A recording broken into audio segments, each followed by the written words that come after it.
Hello दोस्तों, और आज के इस अध्याय में देखेंगे 1781 का संशोधन अधिनियम। हमने पढ़ लिया शासन जो हुए थे, तो कंपनी के शासन में हमने पहले पढ़ा 1773 का रेगुलेटिंग एक्ट। आज हम पढ़ेंगे 1781 का संशोधन अधिनियम। देखो बच्चों, इसको बंदोबस्त कानून या एक्ट ऑफ सेटलमेंट भी कहा जाता है। तो 1781 का संशोधन अधिनियम एक्ट ऑफ सेटलमेंट कहा जाता है या बंदोबस्त कानून कहा जाता है। इसको 1773 के रेगुलेटिंग एक्ट की कुछ खामियों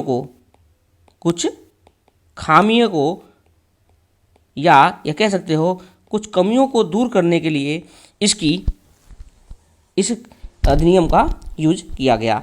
और इसकी कुछ विशेषताएं क्या थी कि जो गवर्नर जनरल और काउंसिलिंग को जो सर्वोच्च न्यायालय के क्षेत्र से अधिकार से मुक्त कर दिया गया।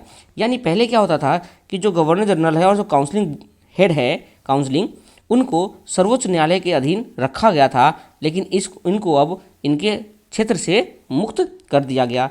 दूसरा, राजस्व संबंधी मामले और राजस्व वसूली से जुड़े मामले को भी इस क्षेत्र से बाहर कर दिया गया, यानी सर्वोच्च न्यायालय के अधिकार से बाहर कर दिया गया।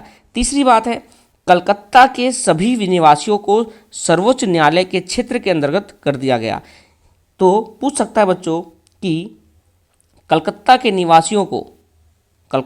निवासियों को सर्वोच्च न्यायालय के क्षेत्र के अधीन कब कर दिया गया? 1781 में। इसमें कहा गया कि जो हिंदू समाज है उनके लिए सर्वोच्च न्यायालय हिंदू अधिनियम की तरफ काम करेंगे और मुसलमानों का मुस्लिम अधिनियम के तरह काम करेंगे। ओके, अगला है प्रांतीय न्यायालय की appeal governor general in counselling के यहाँ से दायर हो। पहले क्या होता था कि सब चीज़ें जो है वो सर्वोच्च न्यायालय में होती थी, जिससे क्या है सर्वोच्च न्यायालय की जो बर्डन है वो ज़्यादा बढ़ जाता था। इसीलिए क्या हुआ इस संशोधन में कि जो प्रांतीय न्यायालय है, जो प्रांत के न्यायालय है, उनकी appeal governor general in counselling के यहाँ ही दायर हो, ना कि सर्वोच्च न्यायालय में। तो ये इसकी संशोधन के कुछ अधिनियम थे, जो कुछ विशेषताएं थी, इनको ध्यान रखना है, पूछ सकता है। पहला क्वेश्चन बनता है बंदोबस्त कानून, सेटलमेंट, एक्ट ऑफ सेटलमेंट।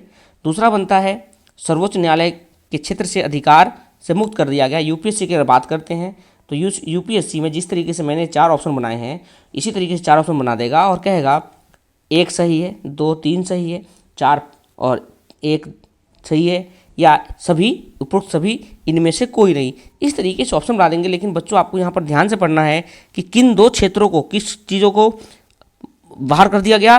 तो एक जो सर्वोच्च न्यायालय थे उनके लिए गवर्नर जनरल और काउंसिलिंग के जो अधिकार थे उनको अलग कर दिया गया, और राजस्व संबंधी और राजस्व वसूली मामले बाहर कर दिए गए।